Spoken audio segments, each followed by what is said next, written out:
What's this? A letter for me. Welcome to another episode of Remember the Great Sports through the Mail Thursdays. We are continuing the trend of getting Olympic successes back and profiling them on this channel. So I'm going to share with you some recent Olympians that I just got back through the mail. So sit back and enjoy.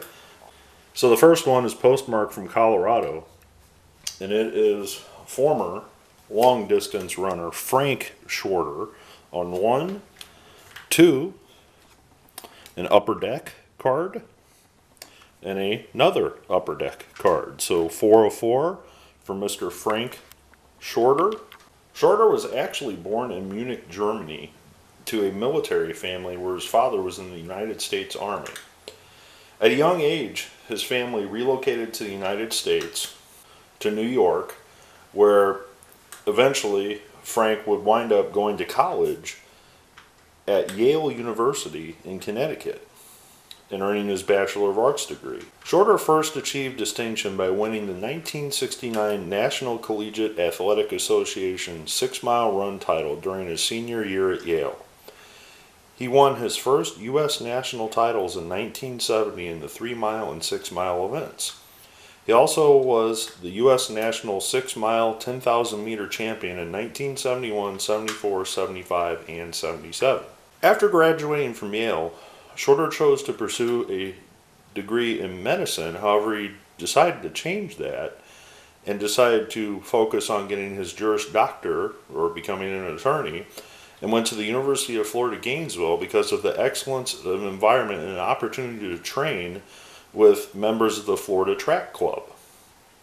The Florida Track Club's nucleus of Shorter, Jack Batchelor, and Jeff Galloway all qualified for the 1972 Olympics, and their success made Gainesville the mecca of distance running in the East Coast throughout the 1970s. Shorter won the U.S. National Cross Country Championships 4 times from 1970 to 73.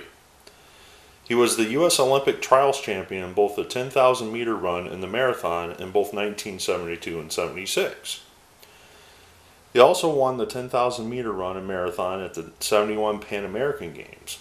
Shorter was a 4-time winner of the Fukuoka Marathon, generally recognized as the most prestigious marathon in the world at that time, and was held on a very fast course. Shorter achieved his greatest recognition in the marathon, and he is the only American athlete to win 2 medals in the Olympic Games marathon. At the Munich Games, which coincidentally is his birthplace because he was born in the military in Germany, he finished 5th in the 10,000 meter final, breaking the American record for the event that he had established in his qualifying feat. A few days later, he won the gold medal in the marathon. In 1976, he tried to defend his title. However, he fell a little bit short as he wound up winning the silver medal in Montreal in 1976. After his running career, Shorter was inducted into the Olympic Hall of Fame in 1984, the U.S. National Track and Field Hall of Fame in 1989, and the National Distance Running Hall of Fame in 1998. He also spent time working with the United States on the Anti-Doping Agency as the chairman for the Olympic Games. And according to his Wikipedia, he resides in Boulder, Colorado, still to this day, where they have a 10K race every Memorial Day weekend in honor of Mr. Shorter. So very happy to add Mr. Shorter's autographs to my collection. He's definitely one of the biggest names that kind of started the 1970s boom in running in track and field. I mean, he was kind of the big celebrity, so to speak, 1970s during the Olympic Games that kind of made distance running a popular event and put it on the map, so to speak. So very happy to add those to the collection. We'll move on to the next one. All right, this next one is postmarked from California.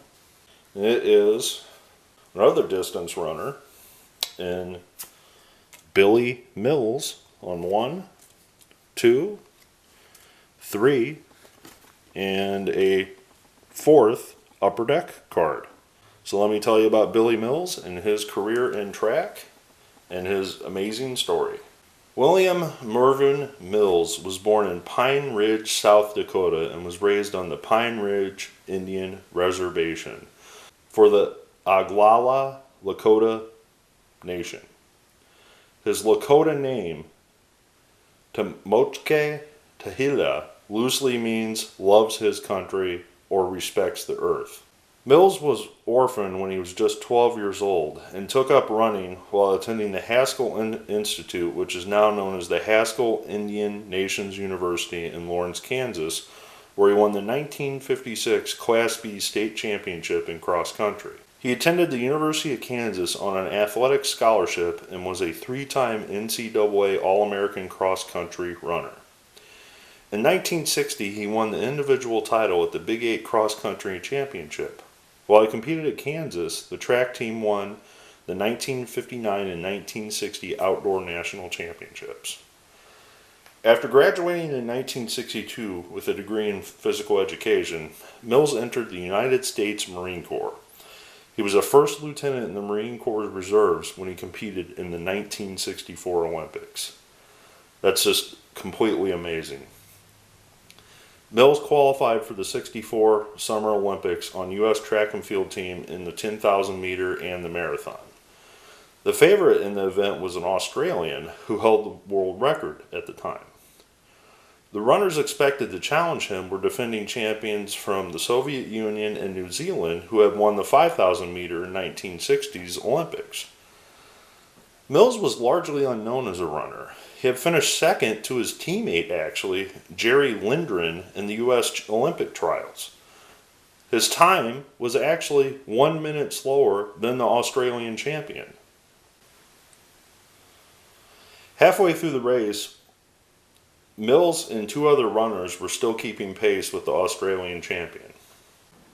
On the final lap, it appeared that Mills would be too far behind the Australian champ, and while the Australian champ was pacing with another runner, Mills went to the fourth lane and sprinted past them to go past both of the runners ahead of him, crossing the finish line first to win the race. And you can kind of see on the card there the two runners there that are in the inner lane, and Mills passed them on the outside, running past both of them, which is very, very cool.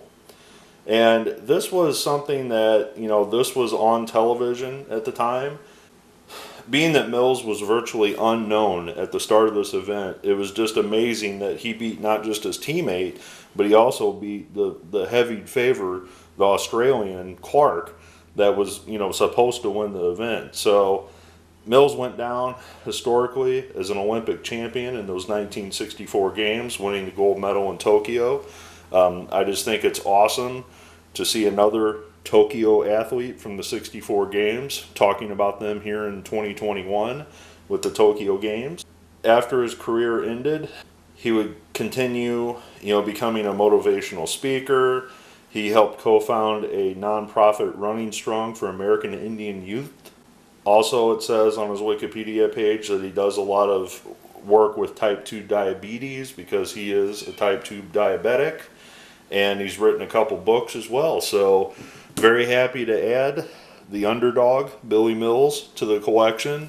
I don't know if he's ever been portrayed in media, a movie or a documentary, but I certainly would think that his life story as an underdog, being a Native American that basically grew up on a reservation that was orphaned and became an Olympic champion.